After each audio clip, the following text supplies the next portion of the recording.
Ryan! Bago lang natin umpisahan tong episode na to, gusto kong sabihin na bigla akong ginanahan gawin tong episode na to. Sa totoo, nakalista na to nung 2022, pero hindi ko tinatapos o fina-finalize yung episode kasi parang paulit-ulit na at na-discuss na rin ng mga mas malalaking motoring sites. Pero maganda na rin siguro na gawan para ma-update na rin tayo etong 2024. Isang araw, meron nag-send sa akin ng isang post na may nagsasabi na nakakasira daw ng transmission ang paglagay sa neutral. Kaya napagawa ko ng short form content tungkol dito. Tara, panoorin natin. May bagong trending na naman sa mga FB car groups dito sa Pilipinas. Eto.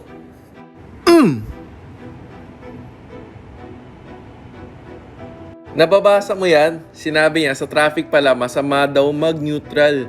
Drive to neutral? Na mas mabuti pa raw na stay din na lang daw sa drive para hindi masira at tranny or transmission.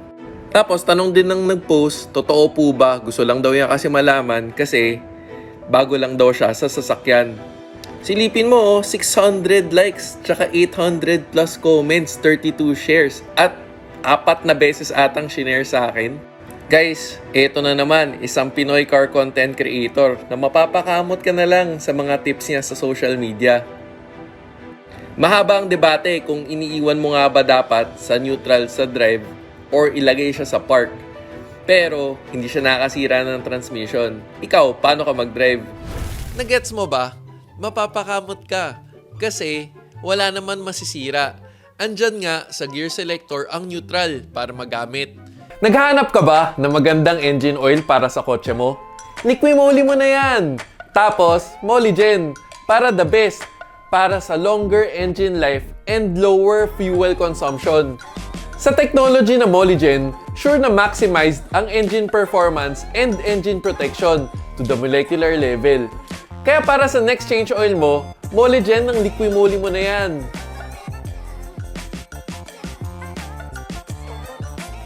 Ito na naman ang isang sitwasyon na kung saan mas magaling na naman ang mga tao sa Pilipinas kaysa sa gumagawa ng sasakyan. At sa totoo, mas malaki pa nga ang tsansa na may masira kapag iniwan sa drive kumpara kung ito ay nasa neutral, lalo na kung extensive waiting time na nakatigil. Kaya para sa akin, medyo pabaya ang ganitong klaseng tip, lalo na yung may masisira nga ba. Pero, pagdating naman sa driving mismo, ibang usapan. Side story muna tayo ng sandali. Meron akong driver's license ng ibang bansa. Bago makuha yon, dadaan ka sa written at actual driving exam.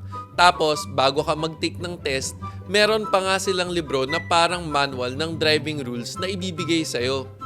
Yung comprehension or understanding kung naintindihan mo ba ang habol nila doon. Kaya pwede natin sabihin na well-equipped tayo pagdating sa driving ng ibang bansa na may pinag-aralan, hindi yung kaya daan sa fixer. At doon, walang nakasulat na ilagay sa neutral tuwing nasa stoplight. At ang tinuturo doon ay iwan sa drive. Malamang mas nagulo ang kalalo ngayon, no? Tama na intro, tama na background. Doon tayo kung may masisira nga ba. Ito na ang sagot. Depende sa kotse mo at transmission type ng sasakyan kung ano ang dapat gawin. Tapos, siguro kung may oras pa bago mag-end tong video, discuss na rin natin ang driving conditions na kailangan natin ma-factor in at anong dapat gawin. Kung iisipin natin, ang bilis na lang sana kung manual transmission na lang lahat ng sasakyan. Matik na alam natin anong dapat gawin. Ilagay sa neutral. At ang nakakatawa pa nga dito, kung kailan naging matik ang transmission ng sasakyan natin, hindi na matik na alam ng tao ano ang gagawin. Pero as a general rule, para sa automatic transmission, kapag may brake hold feature ang sasakyan mo, malamang matik na rin dapat alam mo na pwedeng iwan sa drive ang sasakyan. Kasi yun nga ang purpose nito. Na automatic ang kotse mong mag-hold ng brake pag nag-stop ka kahit nakaiwan sa drive. Kaya huwag kalimutan mag-seatbelt.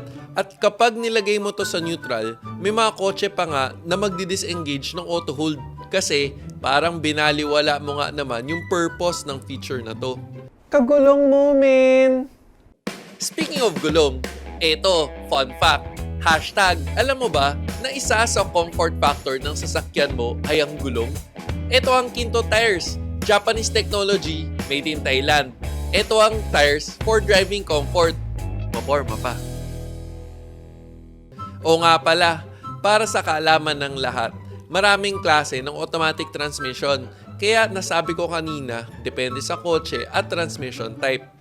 Para sa conventional automatic transmission, tulad nga nung example sa video ng content creator, ginamit niya ay Fortuner na conventional 6-speed automatic transmission, walang auto brake hold function. Kaya for example na lang, kapag naiwan to sa drive ng matagal, mas mabilis ang wear and tear ng clutch lining. Para sa automatic manual transmission tulad ng AGS transmission ng Suzuki, nire-recommend talaga na ilagay ito sa neutral tuwing nakastop. Kasi nga, parang manual transmission rin talaga ito na ginawang automatic. Pagdating sa continuous variable transmission or CVT, pulleys and belts naman ang nagpapa-under nito. Heavily reliant sa transmission fluid. Ang pag-iwan nito sa drive ay mas nakakainit ng fluid na nakakapaiksi ng lifespan ng transmission fluid, pati na rin yung belt. At last but not least, para sa dual clutch transmission or DCT, ito lang ang pinakakaiba. Kasi pagdating sa dual clutch transmission tuwing full stop at nasa drive ka, magdi-disengage ang dalawang clutches nito ng automatic na para bang naka-neutral ka. Take note, hindi mo ilalagay o sarili itong magsuswitch ang gear selector sa neutral. Kumbaga, nasa drive pa rin pero feeling nasa neutral. Kaya dito sa DCT, iwan sa D design-wise pero may dry at wet type na DCT. O nga pala, kung medyo matagal ka na nakafollow dito sa atin, isa tayo sa early adopters ng hybrid. ECVT ang transmission ng mga Toyota hybrids. Meron auto brake hold, meron rin wala. Meant to be on drive rin talaga kapag naka-ECVT. Kasi hindi magcha-charge ang battery kapag naka-neutral. Meant para bumabad sa drive. Pero kapag masyadong matagal lang nasa D tapos hindi naman gumagalaw yung sasakyan, yung kotse na rin mismo nagsasabi na ilagay sa park. So kung isa-summarize natin to, hindi naman lahat ng transmission at transmission type are made the same. Better to check your manual.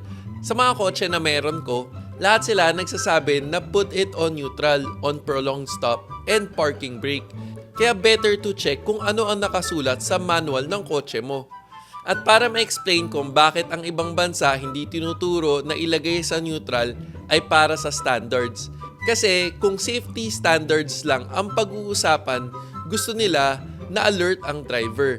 Less processes, less mistakes. Bitaw sa brake, apak sa gas lang ang iisipin kung nakaiwan to sa drive. Unlike kung nilagay mo sa neutral tapos malamang nag-handbrake ka, edi bababa sa brake, lagay sa drive, tapos tsaka apak sa gas. Or kapag nilagay mo naman sa park, dadaan ka pa sa reverse, neutral, bago drive.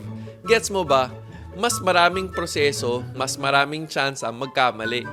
So ikaw, ano nang gagawin mo tuwing nakastop ka sa traffic light? Comment below.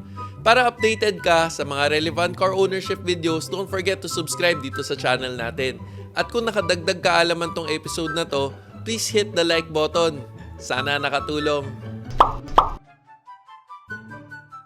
O teka, pag may nakalimutan man ako, comment down below. This is me, Real Ryan, bringing you real talk, real experiences, and real reviews. Don't forget to subscribe, like, and click the notification bell. Thank you for watching. Peace.